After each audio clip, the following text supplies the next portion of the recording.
Bom dia, mais uma manhã com Deus, priorizando a palavra de Deus. E nesta manhã do dia 22 de fevereiro, nós vamos meditar de Deuteronômio do capítulo 17 ao capítulo 19. E que a paz do Senhor encha o teu coração nesta manhã.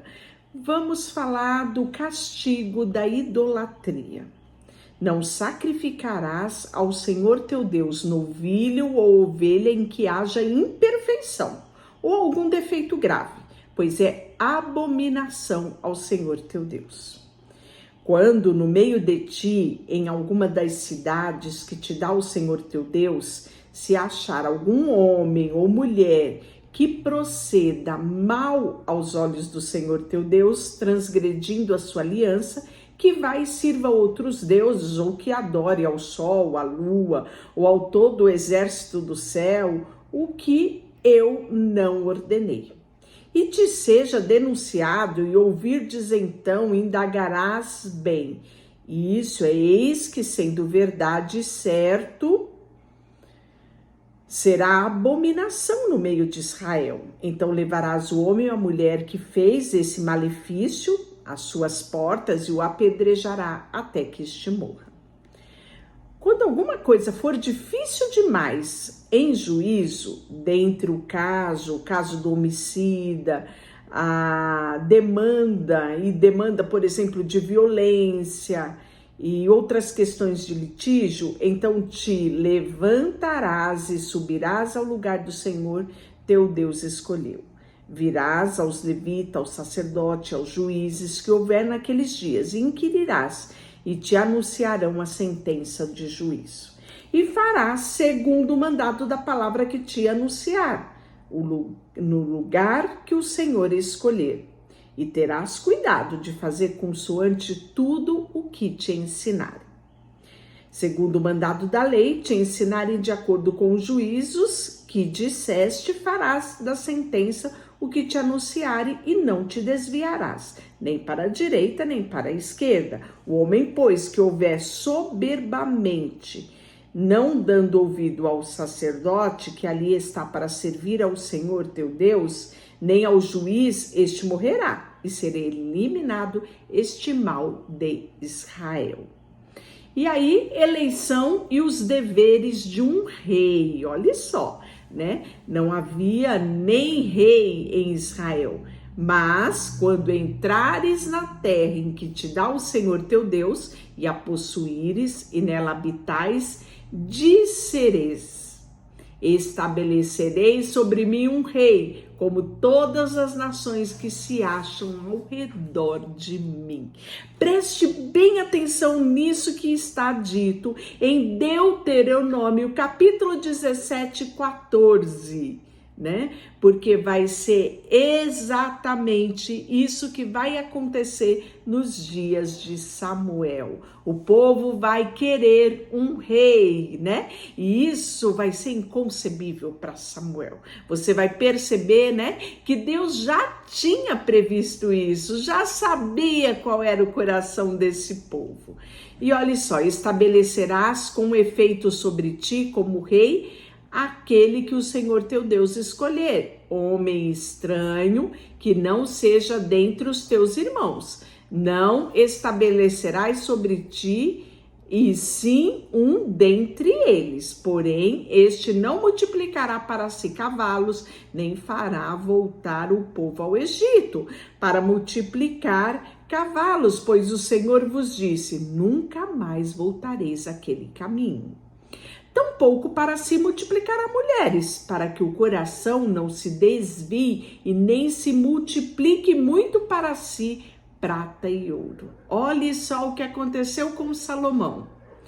Também, quando se assentar no trono do teu reino, escreverás para si um translado desta lei, num livro em que está diante dos levitas do sacerdote, e o terás consigo, e nele lerá todos os dias da tua vida, para que aprenda a temer ao Senhor teu Deus, a fim de guardar todas as palavras escritas nesta lei, nesse estatuto para cumprir. Olha só, ele manda o rei fazer uma cópia dos ordenamentos e ler todo dia. Para quê? Ele diz bem aqui, para que você aprenda a temer a Deus. Então, o temer a Deus, o amar a Deus, vem quando você o conhece. Olha a importância do priorizando a palavra de Deus. A importância de você priorizar a palavra de Deus, a leitura da palavra de Deus, a meditação nela todo dia. Porque se assim você vai fazer, como rei, você vai aprender a temer ao Senhor, né?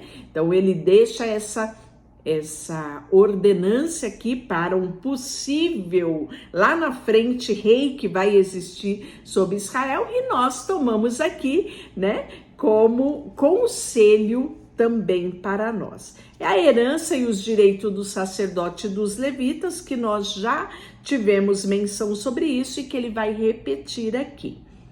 O sacerdote levita e toda a tribo de Levi, né, não terá parte na herança de Israel, das ofertas queimadas do Senhor e daquilo em que lhe é devido comerão, pelo que não terão herança no meio dos seus irmãos. O Senhor é a sua herança, como lhes tinha dito. Será este, pois, o direito devido ao sacerdote da parte do povo, que oferecerei sacrifício, seja gado, rebanho, que darão ao sacerdote espádua e queixadas e o bucho. Dar-se-á primícia do seu cereal, do seu vinho, do seu azeite, primícia da tosquia das suas ovelhas, pois o Senhor teu Deus o escolheu entre todas as tribos. Para ministrar em nome do Senhor, ele e os teus filhos todos os dias. E aí nós vamos ter advertência contra adivinhos e feiticeiros, tá? No versículo 9 do 18. Quando entrares na terra em que o Senhor teu Deus te der, não aprenderás a fazer conforme a abominação daqueles povos. Não se achará entre ti quem faça passar pelo fogo o seu filho ou a sua filha, nem adivinhador, nem prognosticador, ou agoeiro, ou feiticeiro, nem encantador, nem necromante, nem mágico, nem quem consulte os mortos. Pois todo aquele que faz tal coisa é abominação ao Senhor. Por esta abominação o Senhor teu Deus lança diante de ti. Perfeito serás para com o Senhor teu Deus. Porque estas nações que hás de possuir ouvem os prognosticadores e os adivinhadores, porém a ti, o Senhor teu Deus, não permita tal coisa. Então, eles deveriam ter muito cuidado com as práticas, culturas das nações que eles conquistariam.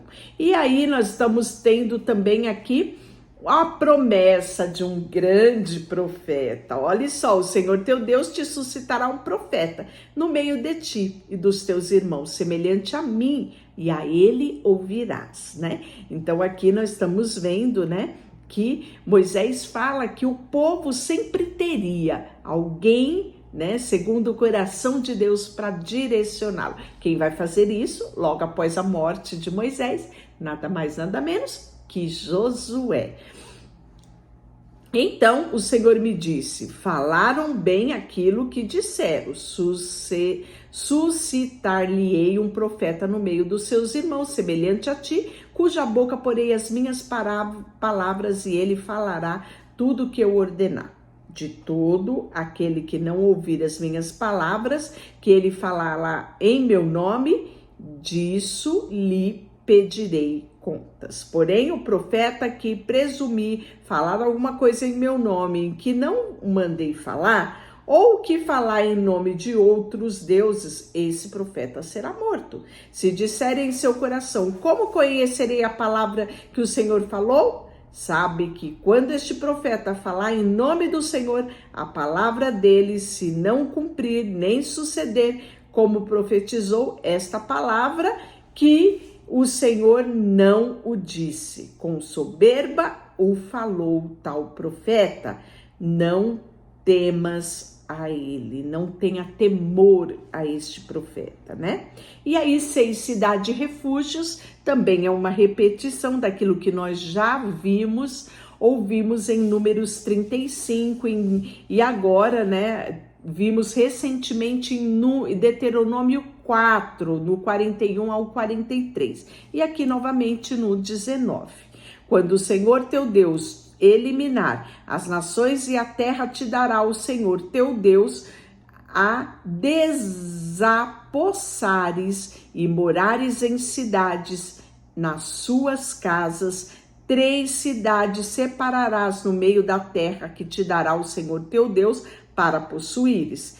Preparar-te-á o caminho e os limites dessa terra que te fará possuir o Senhor Deus, e dividirás em 3, isto será para que nela se acolha o homicida.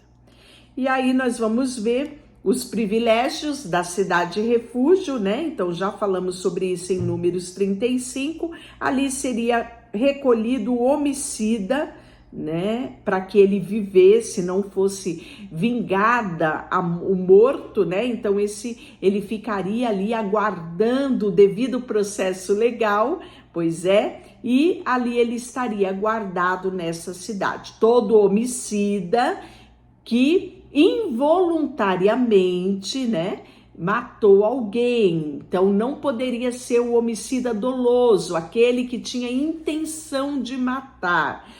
Esse não tinha refúgio, somente aquele que tinha matado, né, de uma forma não involuntária, né? Por um acaso aconteceu, um caso fortuito, né? Um de força maior e de repente, né? Uma tragédia aconteceu. Esse homicida era recolhido à cidade de refúgio. E aqui Deus tinha ordenado 3, né?